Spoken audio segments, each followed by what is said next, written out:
Bom dia, irmãos. Graça e paz, amém?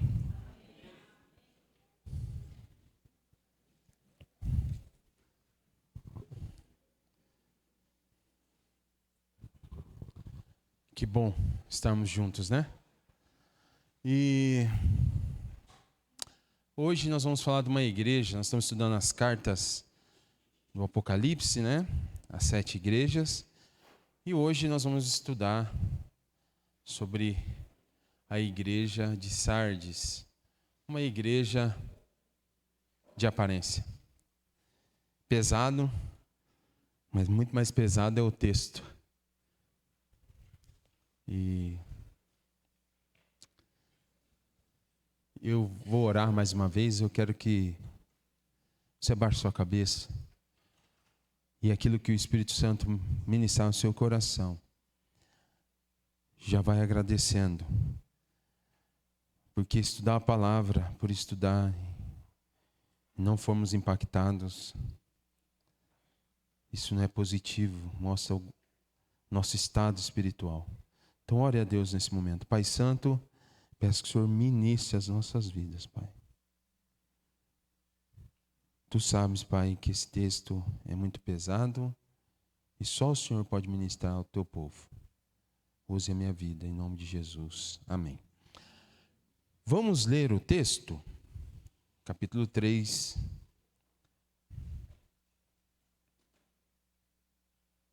É curtinho, são 6 versículos, porém muito pesado.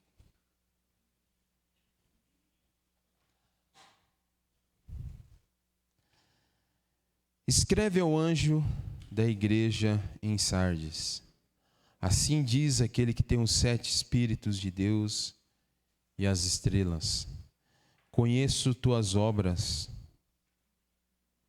Tens fama de estar vivo, mas estás morto. Fica alerta e fortalece o que ainda resta e estava para morrer. Porque não tenho achado tuas obras perfeitas diante do meu Deus. Portanto, lembra-te daquilo que tens recebido e ouvido. Obedece e arrepende-te. Pois se não estiveres alerta, virei como um ladrão, e tu não saberás a que hora virei contra ti. Mas em Sardes também tem algumas pessoas que não contaminaram suas vestes. Elas andarão comigo vestidas de branco, pois são dignas. Assim, o vencedor será vestido de vestes brancas, e de maneira nenhuma arriscarei seu nome do livro da vida. Mas, pelo contrário, reconhecerei seu nome diante do meu Pai e diante de seus anjos.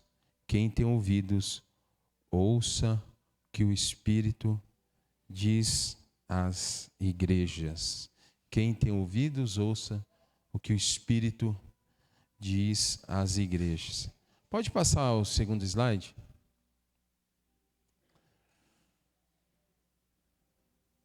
Quero explicar um pouquinho do contexto histórico.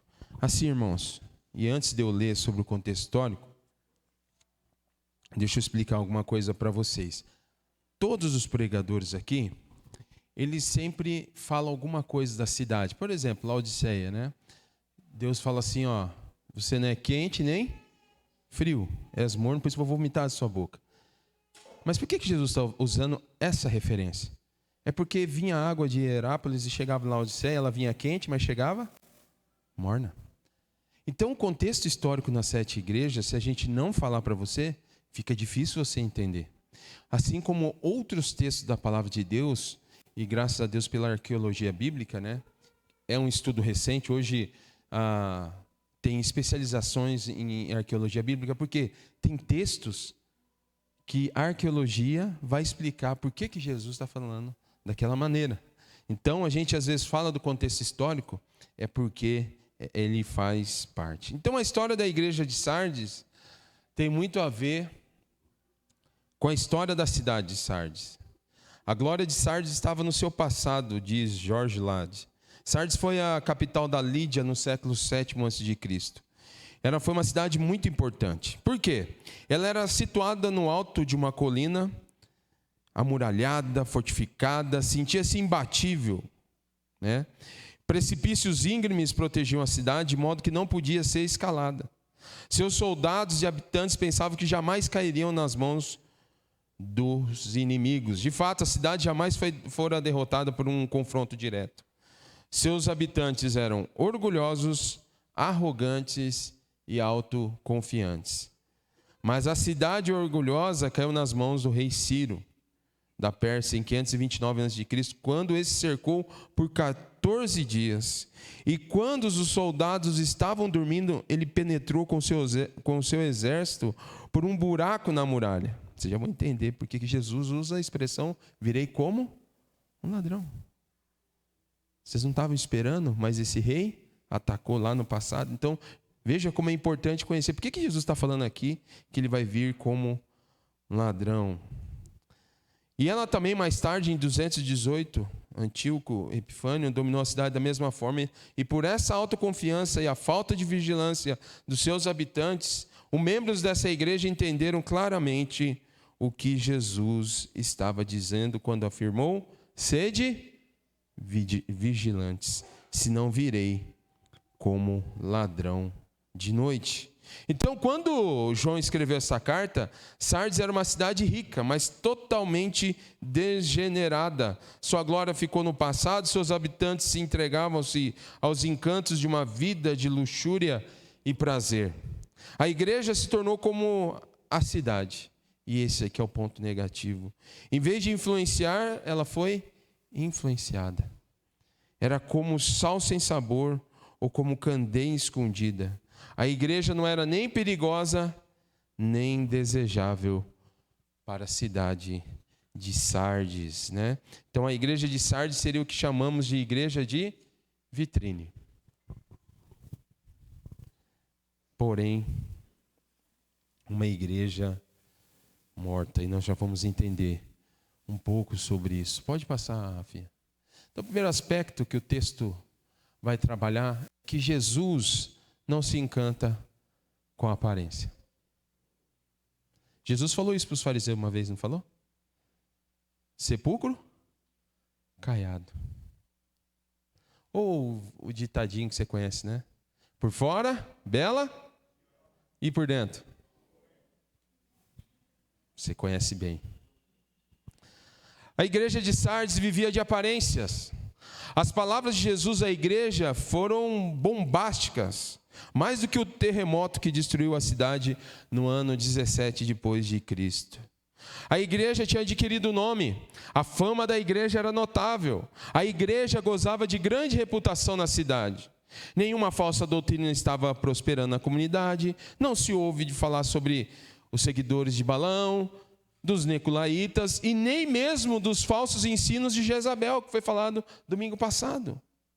Mas William Barclay vai dizer que a igreja de Sardes não era molestada por ataques externos, pois quando uma igreja perde sua vitalidade espiritual, já não vale a pena ser atacada. Quando a igreja já perdeu o que é ser igreja? Pesado. É muito pesado, irmãos. O que eu vou falar aqui talvez vai te assustar um pouco. Me assustou muito estudando. Porque o que me parece, sabe aquela igreja 24 horas? Fica aberta. Cultos lotados. Perfeito. Por isso que eu falei que é uma igreja de vitrine. Você fala assim, nossa, que bonita a igreja. O Espírito Santo está lá.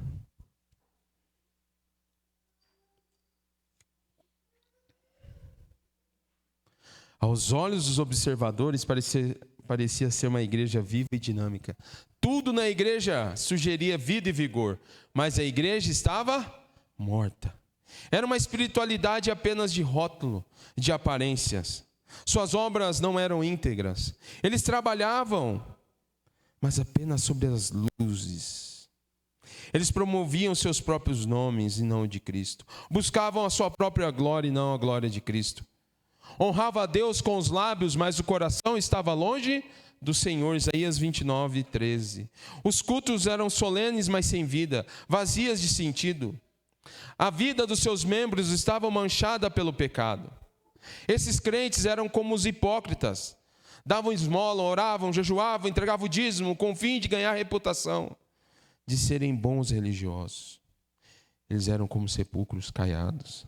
Ostentavam a aparência de piedade, mas negavam o seu poder. 2 Timóteo 3,5 vai falar sobre isso. Isso é formalidade sem poder, reputação sem realidade, aparência externa sem integridade, demonstração sem vida. E o texto começa: assim diz aquele que tem os 7 Espíritos de Deus e as 7 estrelas. Eu não vou me atentar tanto a isso aqui, porque foi bem explicado nas outras cartas. 7 aqui, você já sabe que representa algo completo, pleno, né? Você já entendeu que está falando sobre as igrejas. Mas eu quero chamar o ponto principal. Conheço tuas obras, tens fama de estar vivo, mas está morto. Deixa eu falar uma coisa bem pesada aqui, que esse texto apresenta. Jesus está sendo irônico aqui. Jesus é irônico? Jesus está sendo irônico? Como assim, pastor? A ironia é uma forma de expressão literária, ou uma figura de retórica, né, que consiste em dizer o contrário daquilo que quer se expressar. Por exemplo, minha filha é um exemplo de pontualidade. Só atrasou 5 vezes essa semana, né? Então, sendo irônico. Pedro é delicado como um rinoceronte. Isso é uma ironia. As lindas tranças de um careca e por aí vai, né? Então, Jesus está sendo irônico. Se você prestou atenção em todas as mensagens até aqui nesse momento, tinha sempre uma palavra de afirmação. Mas sabia quando Jesus está falando assim, conheça as tuas obras, ele está sendo irônico. A partir daqui, Jesus já está sendo irônico. Sabe por que essa igreja não tinha nada de bom?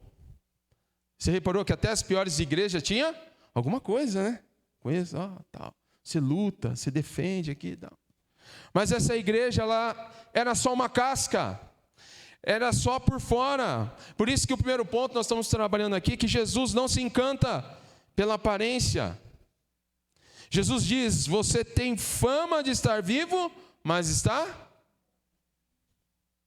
totalmente, Jesus está usando ironia. Essa igreja não tinha nada de bom. Isso é um pouco trágico. Muito trágico. Cantavam hinos de adoração, mas a mente estava longe de Deus. Pregavam com fervor, mas apenas para exibir sua cultura. Deus quer obediência, a verdade no íntimo. Em Sardes, os crentes estavam falsamente satisfeitos e confiantes. Eram falsamente ativos, falsamente devotos e falsamente fiéis. Mas quem que é o Senhor da igreja? Jesus. E isso me traz um pouco de temor, irmãos. Se não trouxe até agora em você nesse primeiro ponto, já para mim, quando eu estava estudando, já trouxe. O que será que Jesus tem para falar da barreirinha? Não vou falar dos outros, não, porque a gente tem que dar muito exemplo dos outros. Se Jesus estivesse aqui, dá para eu pensar? O que Jesus falaria sobre nós? É pesado demais, irmãos. É muito sério. Porque funcionava tudo na igreja. Era tudo perfeito. Era tudo maravilhoso. O povo abria a boca para cantar. Mas suas vidas eram vazias. Assim como a cidade que um dia achava prepotente, arrogante, orgulhosa, essa igreja também se achava arrogante, prepotente. As suas obras eram como as obras daquela cidade, de luxúria, de prazer, de imoralidade. Quando o pecado assume o lugar da vida da igreja, já não há mais esperança. Nós podemos fazer uma reunião com mais de 1000 pessoas e mesmo assim, Cristo não receber nada dessa igreja. Porque Jesus não se encanta com a aparência. É só ler a Bíblia. Lembra lá quando Deus falou o que para Samuel? Quando apareceu o primeiro irmão de Davi, Otão. esse aí tem uma cara de guerreiro. Não olha para a aparência, não. Não foi assim que Samuel já não se encantou? E assim muitas pessoas se encantam. Aquela cidade, vamos dizer assim que a igreja de Sardes era como se fosse um ponto cultural da cidade. Você quer ir lá numa igreja? Vai na igreja de Sardes. Não porque prega Jesus, não porque eles vivem como Jesus, mas é mais um ponto. Ali, tem uma igreja ali. Não faz a diferença nenhuma. Muitas vezes, assim é a nossa vida também, como cristãos. E aqui Deus, quero trazer para a nossa igreja, hoje é dia de ceia, lá em Efésios 5,14, Paulo fala para aquela igreja, desperta tu, Mas tem um teólogo que falou algo sobre essa igreja, muito mais séria e pesada. Esses daqui, você vai entender por quê. Muitos daquela igreja eram religiosos, não tinham tido encontro com Cristo. Ainda não tinham sido salvos pela essa graça, que já vamos celebrar juntos. Ele era um frequentador de igreja, é gostoso frequentar a igreja. E agora eu estou falando que a barreirinha é bom, mas você precisa nascer de novo. Faço parte dessa igreja desde 1900 e deixa para lá. O ambiente é gostoso, o ambiente é legal, olha que gostoso, olha quanta gente legal, gente bonita. Bonita que eu estou exagerando. Não, é bonito sim. Que ambiente gostoso, como eu gosto de estar aqui na barreirinha. Mas as suas obras, quando sai daquela porta, não refletem que você nasceu de novo. É gostoso estar aqui, é gostoso cantar. Nossa, não caminha. Nossa, que música da hora. Lembra uma banda que eu gostava. Que legal. E nem está prestando atenção na letra. O que nos move. Que legal, mexe o corpo. Nossa. Não tem problema cantar essa música. Mas para aqueles que nasceram de novo, faz todo sentido. Somos nação santa, louvado seja Deus. Recebemos Cristo. Cuidado. Você pode fazer certinho a vida religiosa. Essa igreja fazia. Mas tinha gente lá que não tinha nascido de novo. Isso é preocupante. Segundo ponto. Jesus chama a igreja para o arrependimento. Essa é a mensagem da graça, apesar daquela igreja achar que era potente, que eles eram os bons, que eles faziam tudo certo. Deus é o Deus da graça e da misericórdia. Depois de Deus usar da ironia, conheça as tuas obras que você realiza, que você tem fama de estar vivo, mas está morto. Fique vigiando e fortaleça. A partir de agora, Deus vai chamar a atenção desse povo. Fique vigiando e fortaleça o restante que estava para morrer. Porque verifiquei. Quem que verificou? O Senhor da igreja, que você realiza. As obras que você realiza não são íntegras na presença do meu Deus. Lembre-se, pois, do que você recebeu. O evangelho chegou verdadeiro, mas aquela igreja se corrompeu pelo pecado. Do que você recebeu e ouviu, e guarde-o, e arrependa-se. Em primeiro lugar, Deus quer chamar aquele povo a uma volta urgente para a palavra de Deus. Ontem tivemos reuniões com os pais de jovens e adolescentes, e eu falei sobre isso. Cuidado para não criar um filho religioso, ele vai imitar você. Se você não ama Jesus na sua casa, se você não ora, se você não busca, se seu filho não vê você chorando na presença de Deus, se ele não vê você pedindo perdão pelos seus pecados, se você não pede perdão, seu filho vai ser um religioso. Eu falei ontem. Mas quando que vem a transformação? É quando, pela palavra de Deus, Jesus disse, santifica-os na verdade, a tua palavra é a verdade. Não tem como se arrepender. Hoje eu vou me arrepender. Não tem. Sem a ação da palavra de Deus na sua vida. Por isso que eu orei de novo e falei, presta atenção no que o Espírito Santo está falando. Se arrependa, irmão. Você precisa ir para a palavra. Você precisa amar a palavra de Deus. E Deus chama aquela igreja para o arrependimento. A igreja tinha se apartado da pureza da palavra. O reavivamento é resultado dessa lembrança dos tempos do primeiro amor e dessa volta à palavra. Uma igreja pode ser reavivada quando volta ao passado e lembra dos tempos antigos. Deus chama essa igreja. Sabe o que é isso, irmãos? Graça pura. Somente aquele que conhece que é o Senhor da igreja pode tomar uma atitude como essa. Irmãos, eu oro por avivamento no nosso meio. Eu oro para que o Espírito Santo se manifeste no nosso meio poderosamente na vida de cada um de vocês. Você sabe por que nós marcamos culto de oração e jejum? Porque tem coisas na nossa vida, irmãos, que você tem que levar na presença do Pai. E Deus está chamando a nossa igreja para um arrependimento genuíno, para voltar a ser uma igreja transformada e regenerada.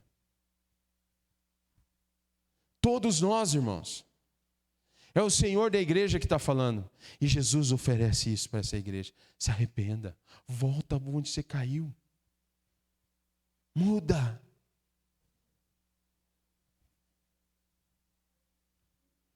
Alguns membros da igreja em Sardes estavam sonolentos.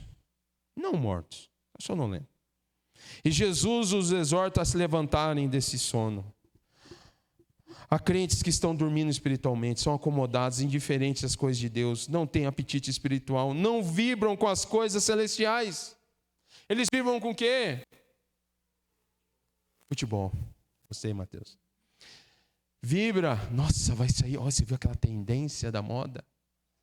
Vibram com tantas coisas. Conquista desse mundo. Olha que ponto que o mundo está influenciando a nossa igreja. Ou você acha que é só em Sardes? Tem muitos crentes que estão buscando área VIP. Agora eu sou importante. Pesquise o que significa em inglês VIP. Aí você vai falar, ixi, não tem nada a ver com o evangelho isso aí não. Pesquisa. Pastores bombados. Eu estou fazendo academia, irmãos, por causa da saúde, viu? Cuidado aí. Antes que os línguas já pensaram, olha ele aí falando. Eu já não tenho cabelo, tenho que cuidar da saúde. Irmãos, estou pegando leve porque a mensagem é pesada. Mas veja só, quantas pessoas têm procurado essas coisas. Não, lá tem um espaço para o meu filho.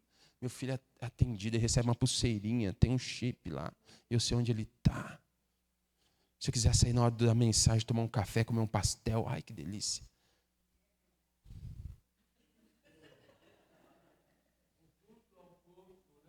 Culto ao corpo, né, seu Rocha? Paro por aqui? Vamos em frente. Mas mesmo assim, se fosse hoje, Jesus ia falar para esse povo: volte, isso não é igreja. Igreja, não é isso, igreja. Eu verti meu sangue na cruz do Calvário. Eu purifiquei. Qual foi o jornal que anunciou essa semana sobre os cristãos que estão morrendo? Qual foi o jornal que anunciou? Ninguém anuncia. A igreja de Cristo Jesus conhece essa igreja. Muitos irmãos agora estão em cavernas, lendo fragmentos da palavra de Deus e tendo cultos cheios do Espírito Santo, sendo renovados por pequenos trechos da palavra de Deus, valorizando o que eles têm. Irmãos, não deixe que o mundo influencie, dite o que nós devemos fazer. E deixa eu dar um recado para você. Aqui na Igreja Evangélica da Barreirinha, a prioridade é a palavra de Deus e vamos seguir assim. Se você quer outra coisa, porta a serventia da casa. É pesado, mas é o que está no texto. Aqui não. Aqui quem reina é o Senhor Jesus Cristo. Ele é o Senhor da mesa. Não somos nós. Não somos ditadores, autoritários. Gostei que a Esther falou para mim: pai, você não tem cara de pastor. Eu falei: louvado seja Jesus. Eu gosto da Esther, ela ministra na minha vida. Eu gostei. É uma sustância essa menina. Aqui o Senhor é Jesus. Nunca se esqueça disso. Mas Deus está chamando, os crentes fiéis precisam fortalecer os que estão com o pé na cova. Tem irmãos, deixa eu falar uma coisa para você, você que está firme na fé, você deve olhar com misericórdia, como Jesus olhou com misericórdia para essa igreja. Irmãos, deixa eu falar uma coisa para você. Cadê os líderes de célula? Fica em pé aí para mim. Culto é ao vivo, eu sou desse jeito. Fica em pé, quem é líder, fica em pé. Não finja que não estou falando com você, fica em pé. Os líderes de célula, em pé. Ó, deixa eu falar uma coisa para vocês. Bem séria, bem séria, bem séria, bem séria. Muito séria. Satanás tem tentado atacar todos nós, a começar com os pastores. Tem tentado destruir. Você está vendo esses irmãos aí? São tudo líderes de célula. Ame eles. Durante a semana eles estão pastoreando a sua vida. Valorize o que eles ensinam. Orem por eles. Ame eles. Pode sentar, irmãos. Você que é da célula deles, ore por eles. Ame eles. Porque eles são bombardeados, atacados. E muitas vezes eles estão desanimados. Já não querem ficar na frente. Porque não suportam. Sabe por quê, irmãos? Deixa eu falar uma coisa. Por que eu peguei eles como referência? Quantos líderes já me falou, Lucas, eu marquei a célula. Se eu coloco no grupo que fulano não vai, todo mundo já fala que não vai. Desperta, igreja. Acorde, igreja. O que está acontecendo com a sua vida? Quantas horas você fica no celular? Se você quiser, eu te ensino como faz. Você vai lá, você vai mostrar os aplicativos, quantas horas você fica. E aí você vai ver que é a palavra de Deus. Por que ela não é Senhor na sua vida? Ame o Senhor Jesus Cristo verdadeiramente. Peça perdão a Deus. Não tome ceia se você não... Vou falar bem sério para vocês. Paulo fala mais sério do que eu. Ele pega muito mais pesado. Você chegar na ceia, se você tem problema com o irmão, você está vivendo uma vida imoral diante de Deus e não se arrepende. Por isso que ele fala assim, presta atenção que está lá. Examine-se. Não é essa palavra simples, é uma análise profunda da sua vida espiritual. E ele fala que não é para não tomar ceia, é para tomar ceia. Mas é para analisar, se você está mal, quando a gente fala assim, irmão, se você tem algum problema, sai do seu lugar, peça perdão, vá pedir perdão, irmãos. Acerte sua vida com Deus, porque naquela igreja já tinha gente que já tinha morrido, espiritualmente. Porque está brincando de tomar ceia. Isso aqui não é brincadeira não, irmãos. Isso aqui é muito sério, a igreja de Sardes estava morta, em todas as práticas. Eles achavam que eram fortes, que estavam bem diante de Deus, mas estavam mortos. Mas nós vamos ver que apesar desse caos dessa igreja, tinha gente lá que era crente. Vamos para o terceiro ponto? Que hoje nós temos a ceia, né? Tem que ser ministrado também. Jesus sabe quem é a sua igreja. Onde está isso no texto? Versículo 4. Mas você tem aí em Sardes umas poucas... Era pouco, hein? Mas tinha. Sempre vai ter um remanescente, louvado seja Deus, né? Amém, irmãos? Eu não sei quando Jesus volta, mas vai encontrar fé aqui. Ele pergunta, né? Será que vão encontrar fé? Ele mesmo questiona, né? Mateus 24. Mas sempre vai ter um remanescente. Que não contaminaram as suas vestes, elas andarão comigo, vestidas de branco, pois são dignas. O vencedor será assim, vestido de branco, e de modo nenhum apagarei o seu nome do livro da vida, louvado seja Deus. Pelo contrário, confessarei o seu nome diante de meu Pai e diante de seus anjos. Quem tem ouvidos, ouça o que o Espírito diz à igreja. Cristo traz uma palavra de encorajamento para o remanescente justo em Sardes. Algumas pessoas não contaminaram suas vestes. Por que Jesus está usando esse elemento? A figura é elaborada a partir de uma fonte de riqueza de Sardes. Eu não falei que a cidade era forte, rica? É que em Sardes tinha a sua indústria de lã, muito forte. E ela fabricava isso. Por isso que Jesus está usando como referência. Diferentemente das roupas que eles fazem, suas roupas espirituais estavam contaminadas. Por isso que Jesus está comparando. Alguns já contaminaram. O termo ali no original é não lavado. E pode ter conotação como algo contaminado, vida suja. Tem um teólogo que vai dizer que essa questão da roupa, né? Olha só que interessante. Existia na Ásia Menor algumas inscrições em que as roupas contaminadas desqualificavam o adorador e desonravam o Deus, com D minúsculo. Então, quando o cara ia prestar um culto a um Deus, ele tinha que estar com a roupa. Mas onde está isso na Bíblia, irmãos? Não é só no Antigo Testamento. O que o sacerdote tinha que fazer antes de aparecer? Ele podia ir de qualquer jeito com a roupa? Podia, irmãos? A Bíblia fala o ritual que o cara tinha que fazer por purificação. Você vê que ele está comentando algo do passado, mas a Bíblia já mostra que nós temos que comparecer diante de Deus limpo. E sabe qual que é a ideia aqui? É que a imagem da roupa como um símbolo para a vida espiritual.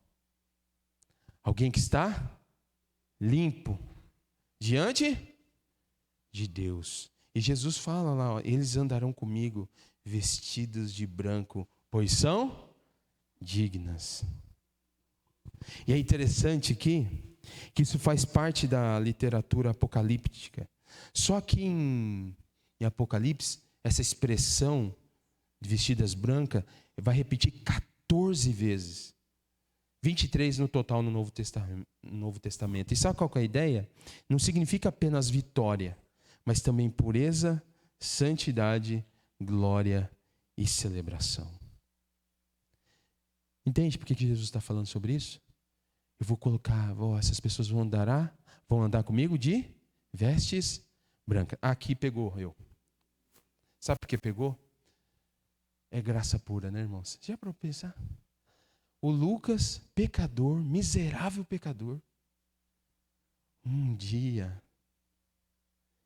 eu vou estar de forma totalmente corpo glorificado, vestido de branco, na presença de quem? De quem? Como pode isso?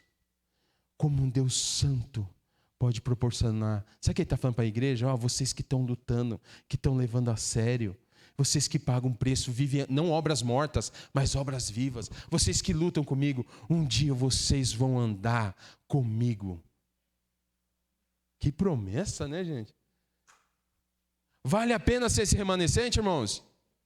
Então dá um conselho para você. Pare de olhar as outras igrejas e comece a olhar a nossa vida, a sua vida. Leve a Cristo a sério, porque um dia você vai estar na presença dele de forma digna. Mas por causa de quem? Por causa de Jesus Cristo. Vestes novas. Que celebração. Então ele fala de algumas recompensas aqui. A primeira, eles participarão comigo do cortejo triunfante de Cristo, vestidos de branco. Gente boa, deixa eu falar uma coisa para você. Qual lugar do mundo pode te dar uma recompensa na qual você vai andar com o Rei dos Reis, Senhor dos Senhores, triunfante? Quem que pode dar aqui na terra? Fala alguma coisa assim na terra que vai chamar a nossa atenção assim. Imagina. O pessoal não vibra, né, quando o time é campeão, né? Agora imagina você andar com o Senhor Jesus Cristo. Você não merecia nem estar perto dele e muito menos ter o quê? Vestes dignas, perfeitas diante de Cristo. Vale a pena perseverar, irmãos. Segunda recompensa, como perdoados e guardados em segurança. E essa aqui é algo muito interessante. De maneira nenhuma arriscarei o seu nome do livro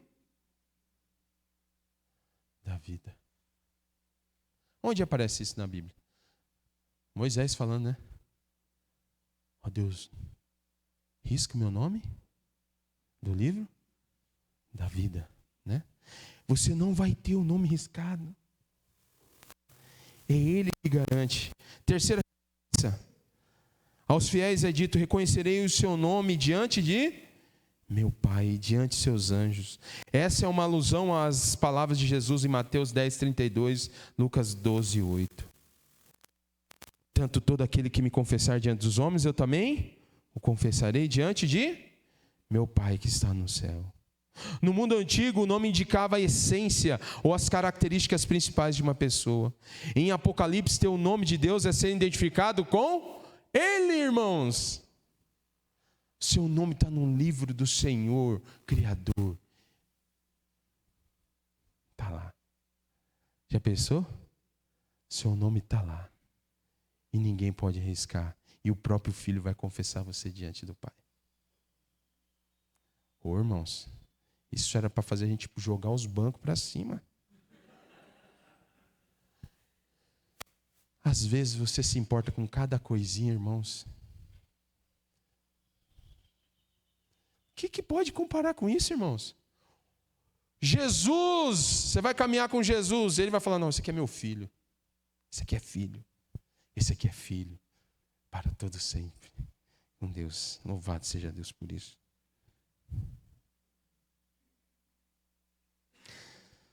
Então aqui o nome está antes de tudo escrito no livro da vida, então é confessado na corte divina. Aqueles que permanecem fiéis a Cristo têm uma nova identidade, uma nova cidadania e um novo futuro. Nova identidade, nova cidadania e um novo futuro. Vida eterna no céu com o Senhor Jesus Cristo para todos sempre. Amém. Se lá essa igreja ainda tinha um remanescente, que possamos ser encontrados fiéis, né, irmãos? Diante de Deus, amém? Que possamos ter esse temor diante do nosso Deus. Eu quero orar por você, antes de passar a palavra para o Dinho, para conduzir a ceia.